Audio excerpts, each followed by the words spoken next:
Sabahınız xeyir olsun. Ölkəmizdə və dünyada baş verən ən son iqtisadi yeniliklərdən xəbər tutmaq istəyirsinizsə, ekran qarşısına bir qədər yaxın əyləşin, Economics vaxtıdır.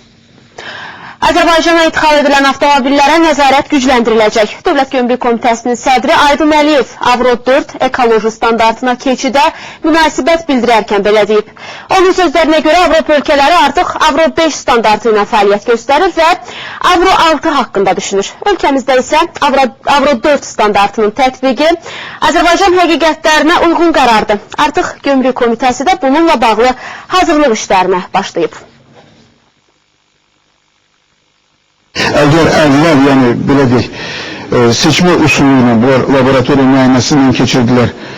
Yəni, ilimdən asılı olaraq artıq bundan sonra işləmiş avtomobillerin hamısı, yəni burada ola bilər ki, birinin avtomobili olsun. Amma bunun, yəni, belə deyək, saxlanma istismar vəziyyəti elə olsun ki, bu Avro 4-ə cavab verməsin. Yəni, bu sənədə nəzarəti biz gücləndirəcəyik. Prezident İlham Əliyevin kənd təsərrüfatı və ərzaq məhsulları bazarının fəaliyyətinin təkmilləşdirilməsi sahəsində əlavə tədbirlər haqqında sərəncamı bazara ucuz və keyfiyyətli məhsulun müdaxiləsiz çıxarılmasına xidmət edəcək. Mütəxəssislər hesab edir ki, sənədin icrası ölkə əhalisinin 40%-nin məşğul olduğu kənd təsərrüfatında vəziyyəti xeyli yaxşılaşdıra bilər. Alverçilər yabanmış köpək istəyirlər, o da bizi qane eləmir. Bizdən 15 köpək alverçilər alır, aparıb Bakıda işləb bir mal satırlar. Onunla belə özümüz aparaq, öz məhsulumuzu özümüz tutarıq. İndi çox olduğuna görə malımız da gedib baha çıxır. Deməli, şoförlər baha aparır, texnika, məsəl üçün, rasxod çoxdur, həddən artıq. Ona görə biz malımızı ixrac eləmirik. Tədarik məntəqələri çox olsa, biz öz məhsulumuzu Rusiya bazarlarına çıxartmarıq. Həmin məhsulu öz Azərbaycanda satarıq, ziyan da eləməyik. Fermerlərin bu problemlərini həll etmək məqsədilə Kənd Təsərrüfatı Nazirliyinə aqrar sənaye kompleksinin inkişaf strategiyasını hazırlamaq barədə göstəriş verilir. Kənd təsərrüfatı məhsullarının satış yarmarkalarının səmərəli təşkili, onların fəaliyyəti üçün normal şəraitin yaradılması, əlverişli ticarət mühitinin formalaşdırılması, yarmarkalarda sui-istifadə hallarının aradan qaldırılması, kəndlinin yarmarkalara çıxış imkanlarının yaradılması sənədin əsas tərkib hissəsidir.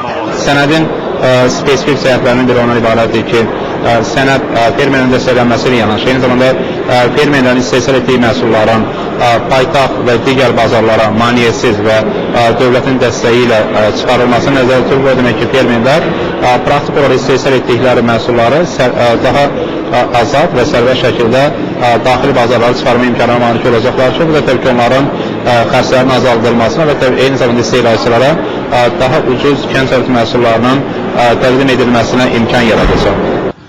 Dövlət başçısının sərəncamı İqtisadiyyat və Sənaye Nazirliyi eyni zamanda icra hakimiyyət orqanlarının da məsuliyyətinin artırmağa yönəlib.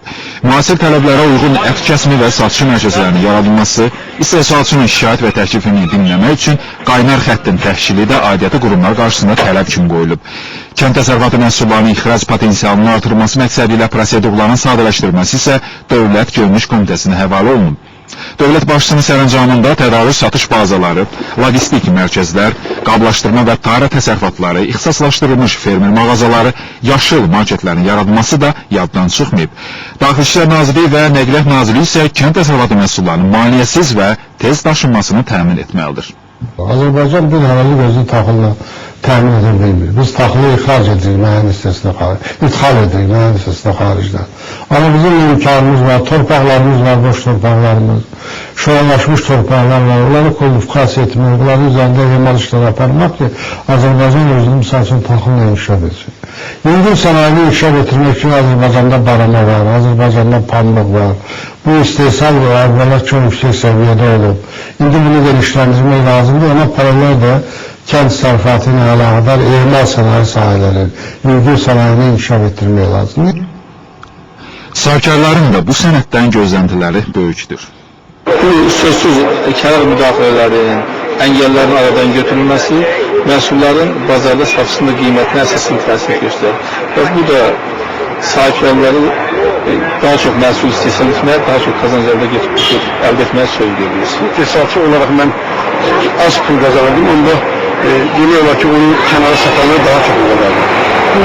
birinci bu engel aradan götürüldü ki artık ben birbaşa bazara özüm çıxa biləcəm və öz məhsulumuzu çata biləcəm. Yəni bu da ona gətirəcək ki, üstə qoyma pulu azalacaq və mən demək olar ki, özüm üçün də və xalq üçün də fayda verə biləcəm.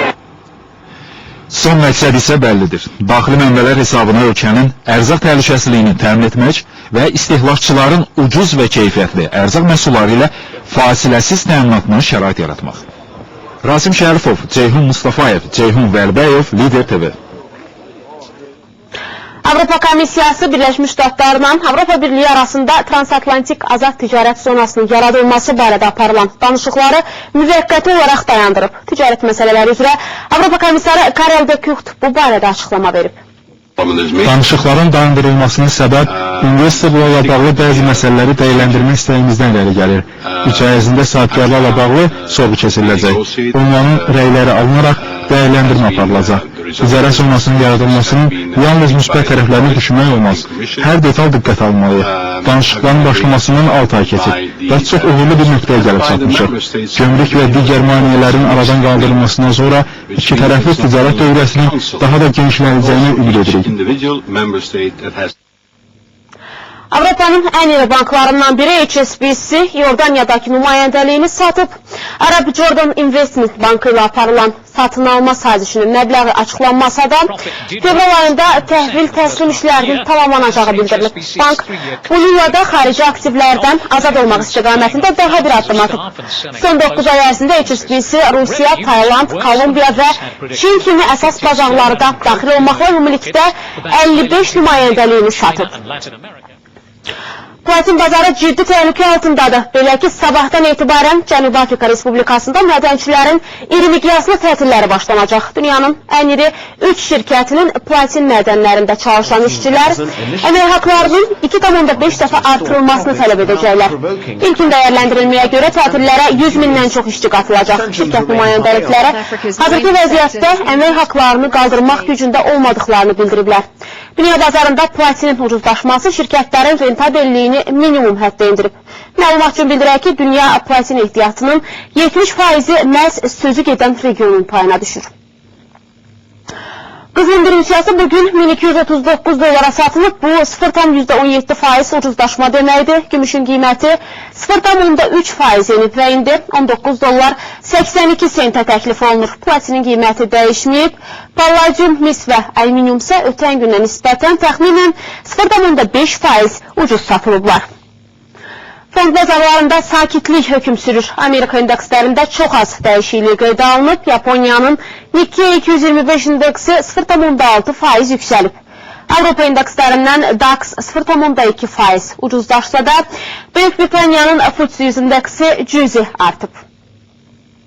Amerikada light markalı neftin bir barelinin qiyməti 95 dollar 31 sentdir. Bu, təxminən 1,6% bahalaşma deməkdir. London birjasında ərraca çıxarılan Brent markalı neftin qiyməti isə 0,52% artıb və indi 107 dollar 38 sentə satılır.